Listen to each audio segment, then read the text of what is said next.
ಏನೇ ವಿಷ ಬಂದರೂ ಇಲ್ಲಿ ನಿಂತ್ಕೊಳ್ಳುತ್ತೆ, ಮೈಯೊಳಗೆ ಹೋಗಲ್ಲ. ಇಲ್ಲಿ ನಿಂತ್ಕೊಂಡ್ರೆ ಏನು ಯಾವಾಗ ಬೇಕಾದ್ರೂ ತೆಗೆದು ಹಾಕ್ಬೋದು ತಾನೆ. If one has pitch black aura, he is also very powerful but in a negative way. In between there are a million hues. So if someone has reached a peak of enlightenment and still they're physically very active, why I'm saying this is, if your experience of body and mind becomes like this, that it is almost a separate thing that you carry with you, one day it may so happen you forgot and walked away. So, because of this, once people come to such an experience, they generally lower their activity. They will not move all around the place. They will stick to one place. They will not go here, there, traveling, jumping. No, they will keep themselves rooted to one place because they don't want to lose their body. If there is a sage or a saint or whatever, someone who's realized something, then he has a pure white aura. But if he has mastery over his physical structure and he's enlightened, but he's capable of activity, then his aura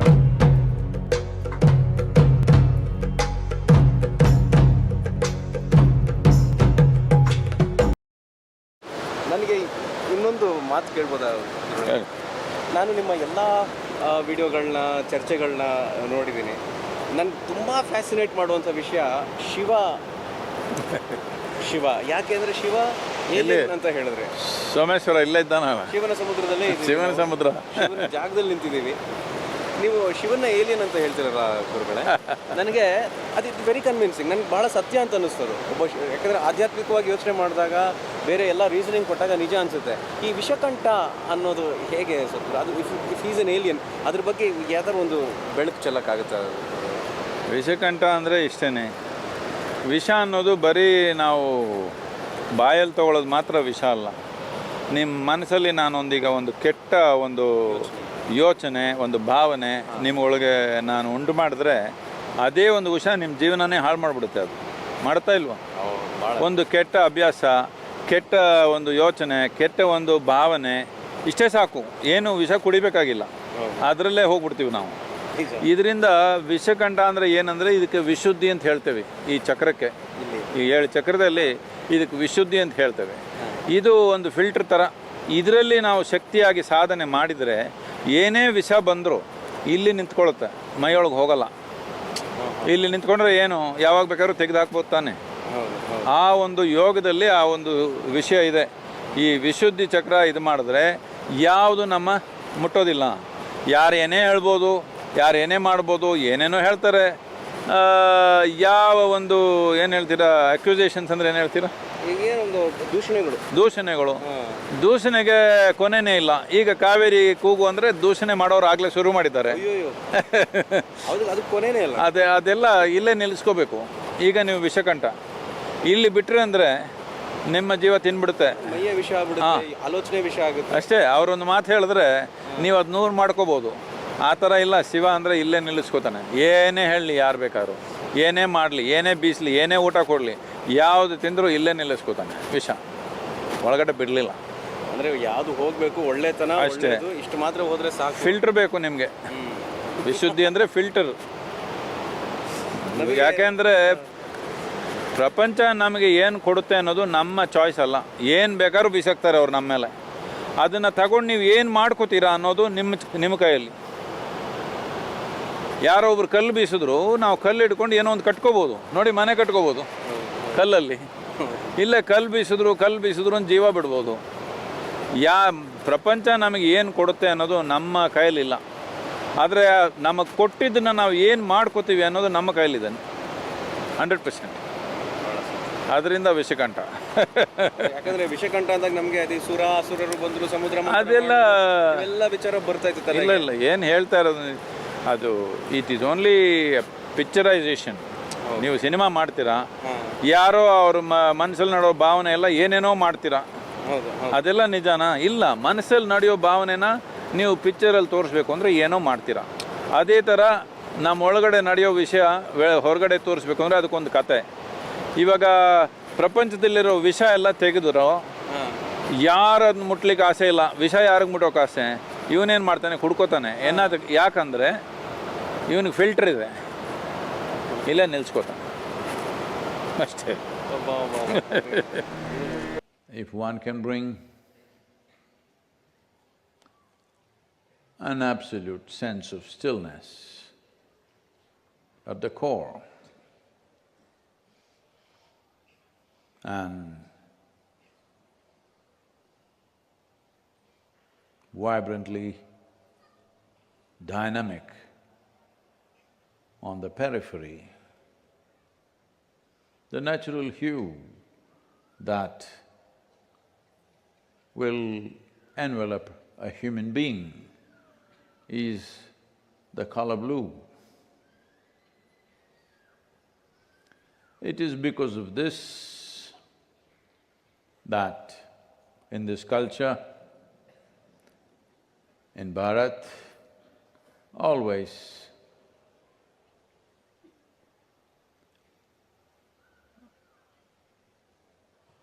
those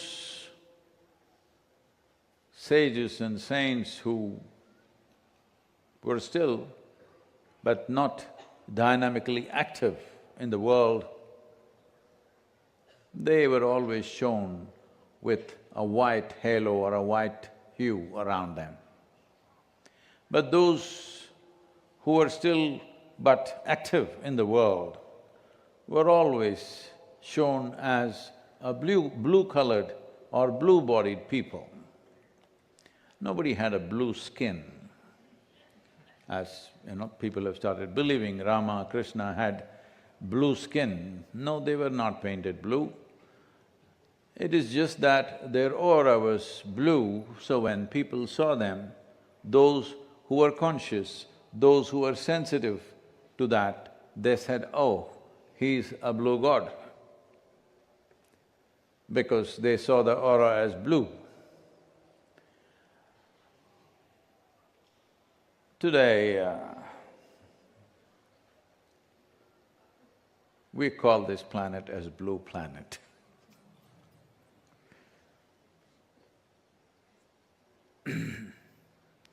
It's very important that it's not just human activity. The activity of all life on this planet should be very vibrant and dynamic. We don't have to bother about the core, that's not our business, it's quite stable.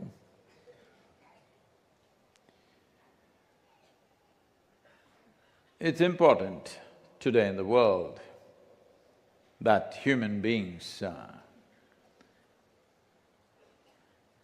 bring this into themselves, because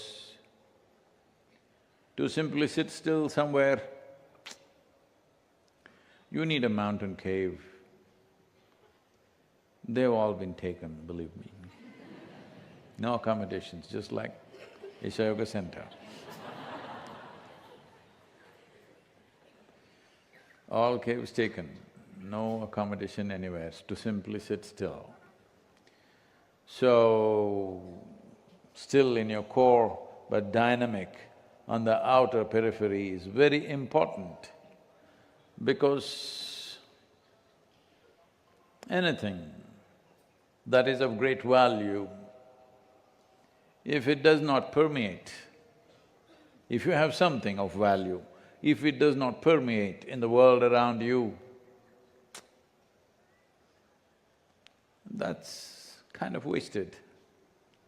If you didn't have it, it doesn't matter. But if you have it and it doesn't permeate in the world, then it's kind of wasted, because it is so sorely needed. So, to bring stillness to the core, but at the same time, you have not become withdrawn, you are dynamically active. Dynamic activity need not necessarily mean physical activity, it's just that body is not in a withdrawal mode, it is vibrant and on. What activity we do in the world? Depends on the times and what the world needs in those times. Sometimes it needs activity, sometimes it's better to sit there, you know. So bringing this process, bringing this quality into one's life, that you can sit totally still within yourself, nothing enters that space. What is the world's activity does not touch the still core of who you are, but at the same time, you are capable of being vibrant and dynamic in everything that's physical. Physical body needs to be vibrant and dynamic. I want to know, Krishna was from Madura, so he was North Indian. I thought Madurai is in South India. Madura. Oh. So Krishna and others, Rama, Shiva, they're all portrayed as dark-skinned or blue in color. Why is this? Oh. This is a racial issue from India.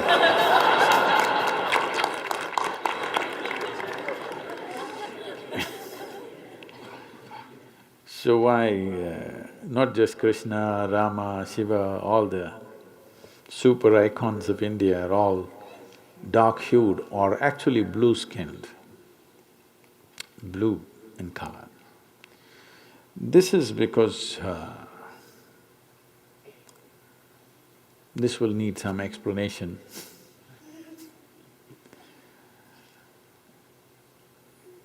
Being of that region, genetically they would have been of whatever color everybody else was. If somebody is born with a blue skin, obviously it's not a healthy baby. Yes, usually when something is poisoned, it turns blue. When your blood gets poisoned, it turns blue in some ways. Blue is symbolic of, in physical body, of poison. But blue is not symbolic of poison in other dimensions of life. In the sense, I'm trying to abridge the answer because this will need an elaborate explanation, otherwise it doesn't make sense to you. You have heard that different chakras in the body have different colors attached to it. You heard of something like this? I'm afraid of saying these things because there are lots of people who have no control over their vision who will start seeing colors flashing all over the place. So I normally don't speak of these things, but now this question has been asked. Anyway, you have anyway seen calendar images across the world, not just in India. If they show a saint or a sage, let's say in this culture if they show Jesus or Mother Mary, there is a white halo.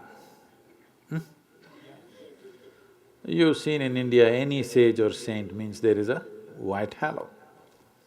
Because your aura, the field of light and energy around your system can vary from pure white to pitch black aura, depending upon how your energies are. If you just look at someone's aura, you know their karmic content, you know their health situation, you know their psychological condition, you know to some extent their past, present and future. Because in a way it is indicative. It is like a doctor checks your temperature, your heartbeat and the way you're breathing and says he knows many things about you. Yes? Just checks up a few things, asks you to open your mouth, looks at this and that and then he says this, diagnosis. Similarly, looking at one's aura, you can diagnose many aspects because it's indicative, it's all written out in a certain way. If one has pure white aura, he is considered a pure being. If one has pitch black aura, he's also very powerful but in a negative way. In between there are a million hues. So if someone has reached a peak of enlightenment and still they're physically very active, why I'm saying this is, to put it technically, it's not just this, but to put it in a simplistic way, do not make conclusions about this. One fundamental dimension of enlightenment means you're aware that the body that you carry is not you, it's just a piece of the planet. The mind that you carry is not you, it is just what you have acquired through your exposure to life. If experientially you're conscious of these two things, that I'm not the body, I'm not the mind, in a way you're enlightened. But if it becomes an experiential reality that you are not the body, you are not the mind, next time you get up and walk, you might forget to take your body or your mind. No, don't laugh. Your phone right now, it is more than your mind. It is the smartest thing you have.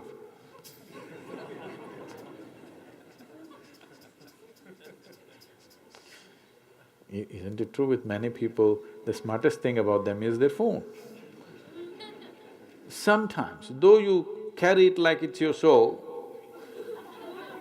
because it's an iPhone, you know. It's not just a phone, it's I. But sometimes it has happened that you forgot your phone and went away. So, this is because no matter what you call it iPhone, you can call it me phone, you can call it whatever you want, still your phone is not you. Though it is only through your phone today you can experience the world.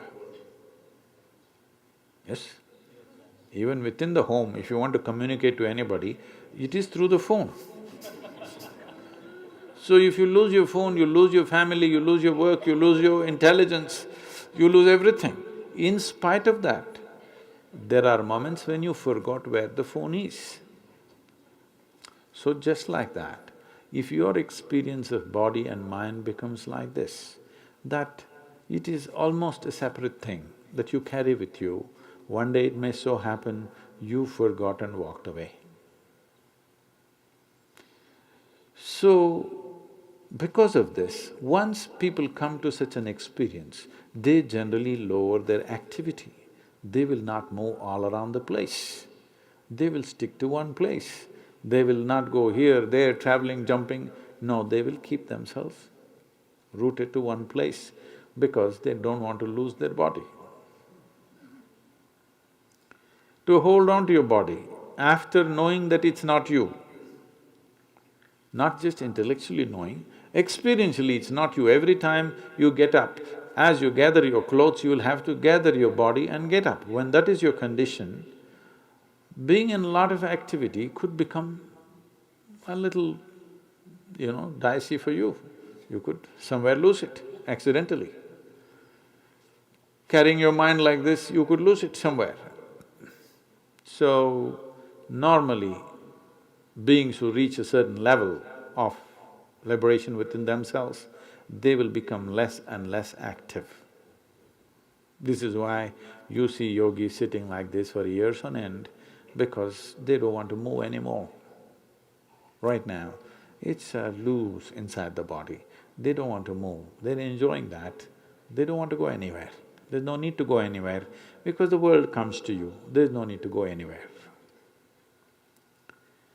So, if there is a sage or a saint or whatever, someone who's realized something, then he has a pure white aura.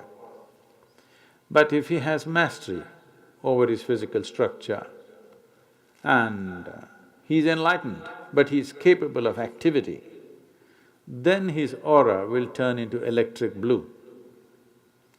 So, all those beings, you will see if they show you let us say one Valmiki sitting there, they will show you with a white aura. If they show you Rama, Krishna, Shiva, they'll show you with a blue aura. Because these are active beings. They are fully realized, but they're active. So their aura has become electric blue. To represent this, the artists made their skin blue. In the picturization, they made them blue beings.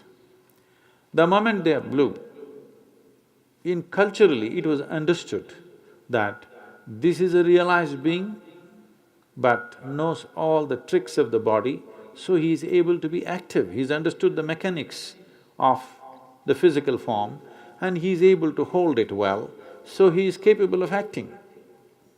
He is capable of being active in the world too, which is a double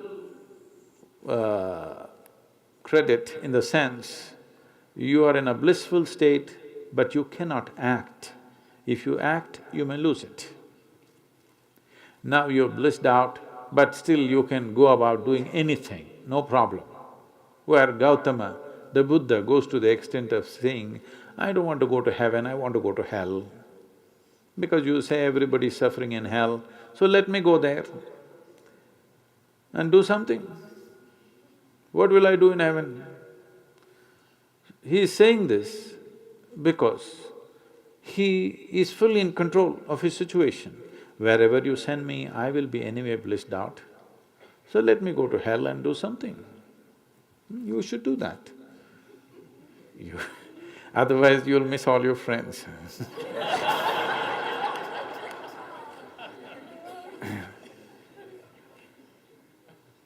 You don't have any sage friends who went to heaven. So, the blue body comes from this just to indicate enlightened but still capable of enormous activity. So much activity, they even had to go into battles in their life. But they remained above that. This is the fundamental quality of their life. They were put through all kinds of things.